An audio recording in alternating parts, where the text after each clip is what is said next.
तो मूवी एक बहुत ही अजीब सीन से शुरू होती है कि एक सिक्योरिटी गार्ड होता है जो कि काफी डरा हुआ होता है। वो इधर उधर भाग रहा होता है। वो भागता भागता एक कमरे में पहुंच जाता है जहां कुछ लॉकर्स होते हैं और उसे देख के खुलने लगते हैं। उन लॉकर्स में शीशे होते हैं। वो आदमी उनको देख के डर जाता है और उनसे कहता है कि मुझे माफ कर दो। तभी उन शीशों में से एक शीशा टूट जाता है और उसका एक टुकड़ा नीचे गिरता है। अब शीशे में जो सिक्योरिटी गार्ड हमें दिखाई दे रहा था वो उस टुकड़े को उठाता है और उसी से अपनी गर्दन काट लेता है। और सिक्योरिटी गार्ड असल में भी ऐसा कर लेता है और वो मर जाता है। अब यहाँ सीन चेंज होता है और दूसरी स्टोरी दिखाई जाती है जहाँ पर हम एक लड़के बेन को देखते हैं। पुलिस उसके पीछे लगी हुई थी, ये सोचते हुए कि उसने किसी पुलिस ऑफिसर को मारा है, तो इसलिए छुप के वो अपनी बहन के घर रह रहा था। लेकिन वो कितनी देर जॉबलेस यहाँ रह सकता था, तो वो खुद के लिए एक जॉब ढूंढने लगता है। तो उसे एक ऐसा स्टोर मिलता है जहाँ पर वैकेंसी अभी भी अवेलेबल थी। तो वो जाकर उसके ऑनर से मिलता है। जिस बिल्डिंग में वो स्टोर था वो बिल्डिंग काफी अजीब थी। कुछ साल पहले वो पूरी की पूरी जल चुकी थी और उसमें कई लोग मारे भी गए थे।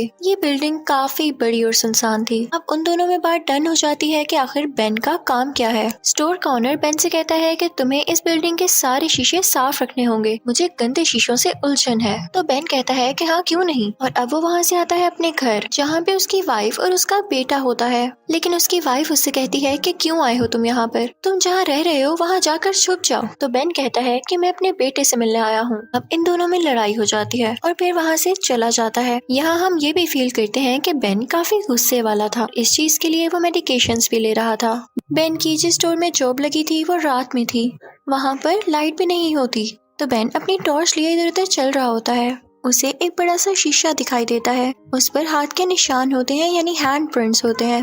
बेन उन्हें साफ करने लगता है लेकिन वो तो साफ ही नहीं हो रहे थे और मिरर में उसे ऐसे लग रहा होता है जैसे उसके पीछे वाला दरवाजा खुल रहा है। लेकिन जब वो रियल में देखता है तो वो तो बंद होता है।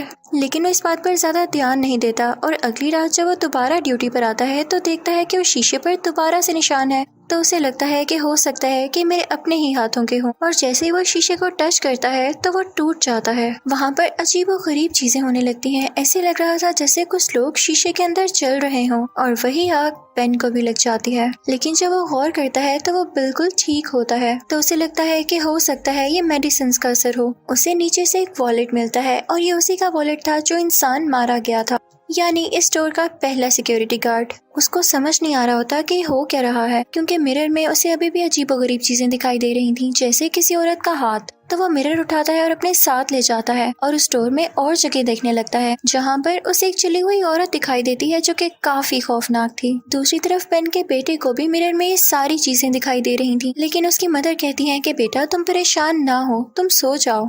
एक दिन बेन को घर में उसी सिक्योरिटी ऑफिसर के नाम से एक पार्सल रिसीव होता है जिसमें काफी ज्यादा न्यूज़पेपर थे, जिनमें ये न्यूज थी कि वो बिल्डिंग आग में कैसे जल गई और उसमें लोग भी मारे गए। वो शॉप के ओनर से पूछता है कि ये सिक्योरिटी ऑफिसर कहाँ गया, तो वो उसे बताता है कि ये तो मारा जा चुका है। तो बेन काफी परेशान हो जाता है। तो फिर पार्सल उसे किसने भेजा था।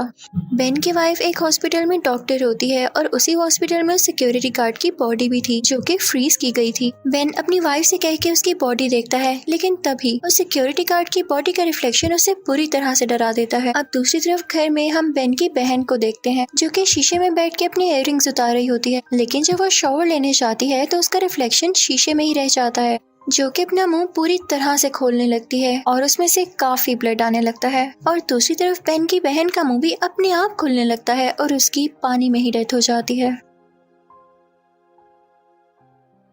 बेन जब घर आकर ये देखता है तो काफी ज्यादा हार्ट ब्रोकन हो जाता है और वो समझ जाता है कि हो ना हो ये मिरर्स मिस्टीरियस हैं। तो वो उसी स्टोर यानी बिल्डिंग में जाकर उन मिरर्स को शूट करने लगता है। लेकिन हैरानी की बात ये थी कि वो मिरर्स खुद को दोबारा से ठीक कर लेते थे। बेन रोने लगता है और कहता है कि आखिर क्यों कर रहे हो मेरे साथ ऐसा।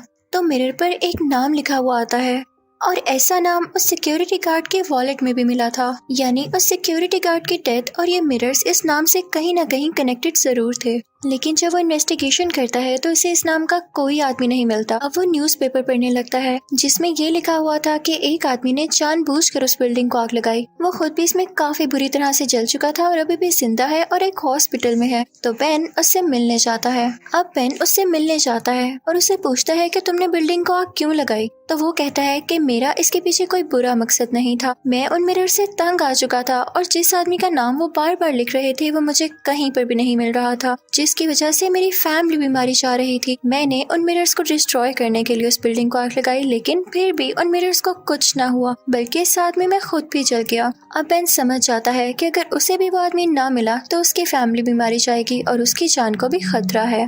बेन कहता है कि मैं इस बात का पता लगा कर ही रहूंगा। तो वो उस बिल्डिंग में जाता है और इधर उधर देखने लगता है। उसे पता चलता है कि ये एक मेंटल हॉस्पिटल था जहाँ पर पेशेंट्स को बहुत बुरी तरह से टॉर्चर किया जाता था। और इस बात का पता उसे तब चलता है जब वो एक दीवार को तोड़ता है जहाँ से पानी आ रहा होता है। वो एक जगह पर पहुँचता है जहाँ पर एक चेयर पड़ी हुई थी और उसके चारों तरफ मिरर्स थे। ये इस हॉस्पिटल का टॉर्चर रूम था जहाँ पर पेशेंट्स को बहुत बुरी तरह से टॉर्चर किया जाता था। अब बेन अपने एक दोस्त को कॉल करता है जो कि एक डिटेक्टिव था। वो उसे बताता है इस हॉस्पिटल के नाम के बारे में और इस टॉर्चर रूम के बारे में। तो वो कहता है कि हाँ, इस पर एक पूरा केस बना था, मैं तुम्हें वो फाइल ला कर देता हूँ। और फिर वो दोनों मिलते हैं और आपस में बातें करने लगते हैं। वो डिटेक्टिव बेन को बताता है कि इस मेंटल हॉस्पिटल में एक पेशेंट थी जिसका नाम एना था। उसको ये लोग काफी ज्यादा टॉर्चर करते थे और उसके दिमाग में जो मसला था वो ये था कि वो बहुत जल्दी फील कर जाया करती थी और उसकी फीलिंग्स बहुत जल्दी हर्ट होती थी और इसीलिए उसको जान के टॉर्चर किया जाता था। एक दिन सब पेशेंट्स ने एना पर मिलकर हमला करना शुरू कर दिया,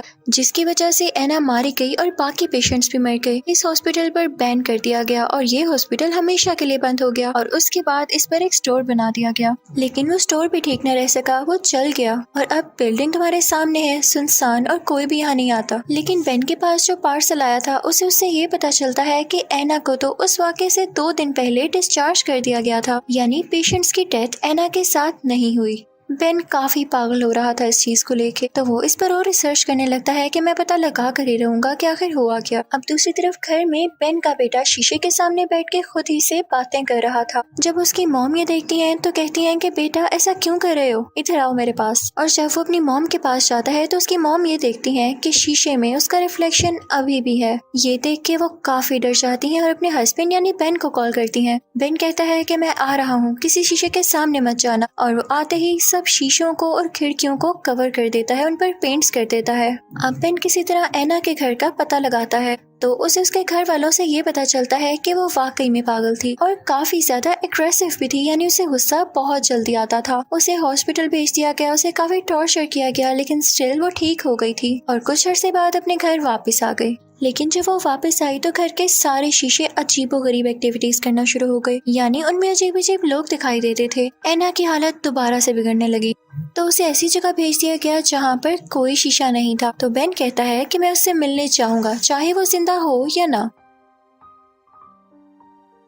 अब बेन सीधा उस जगह जाता है और देखता है कि एना अब काफी बुरी हो चुकी थी। बेन उससे बातें करने लगता है।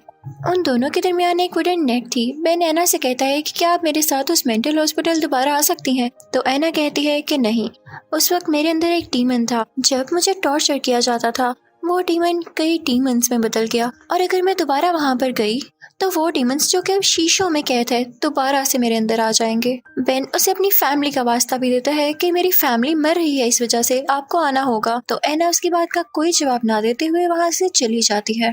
तो बेन उस पर गन पॉइंट कर लेता है और कहता है कि नहीं, आपको आना होगा।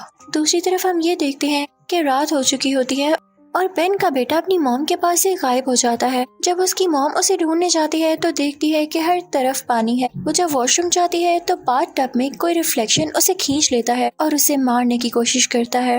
अब ऊपर रूम में बेन की बेटी जब शीशे में देखती है तो उसे अपनी मदर का रिफ्लेक्शन दिखाई देता है जो कि असल में वहाँ पर नहीं था और वो रिफ्लेक्शन इसको मारने ही वाला होता है कि तभी बेन की वाइफ वहाँ से अपनी जान छुड़ाकर ऊपर आ जाती है और अपनी बेटी को बचा लेती है अपने रिफ्लेक्शन से। और फिर वो अपने बेटे को ढूंढने के लिए दोबारा जाती है तो उसे एक जगह पानी दिखाई देता है जिसके रिफ्लेक्शन में उसका अपना बेटा होता है। जब वो उसके पास जाती है तो वो उसे नाइफ से जख्मी कर देता है। और दूसरी तरफ बेन एना को अपने साथ लेके आ चुका था और वो उसे उसी टॉर्चर रूम में लेकर आता है जहाँ पर उसे टॉर्चर किया जाता था। वो बूढ़ी एना को चेयर पर बांध देता है, जिसके बाद वहाँ पर मौजूद शीशों में से सारे डीमंस बाहर आने लगते हैं और बेन खुद उस रूम से बाहर आ जाता है और वो सारे डीमंस एना की बॉडी में वापस आने लगते हैं, जिसकी वजह से एना की बॉडी ब्लास्ट हो जाती है और सारे शीशे अपने आप टूटने लगते हैं और फाइनली बिल्डिंग में अब कोई भी शीशा बाकी नहीं बचा था। अब एना पूरी तरह से पोजेस हो चुकी थी और उसकी शक्ल काफी खौफनाक लग रही थी। वो ऊंची ऊंची जंप्स लगाने लगती है और बेन पर अटैक करने की कोशिश करती है, लेकिन बेन भी उसे मुसलसल शूट कर रहा था। लेकिन बेन को एक आइडिया आता है। वो एना को उठाकर एक पाइप के साथ मारता है जिसमें गैस थी और इस वजह से गैस लीक होने लगती है और इसी बात का फायदा उठाते हुए बेन उस तरफ शूट कर देता है। इसकी वजह से वहाँ पर आग लग जाती है और एना उसी में जल जाती है। लेकिन एना का गुस्सा अभी भी खत्म नहीं हुआ था। वो बिल्डिंग को गिराने लगती है ताकि बेन इसके नीचे आकर मर जाए, लेकिन बेन भी बिल्कुल इसी तरह एना के साथ करता है। अब बिल्डिंग टूटने लगती है और एना के ऊपर आकर गिर जाती है, जिससे एना उसके नीचे ही दब जाती है।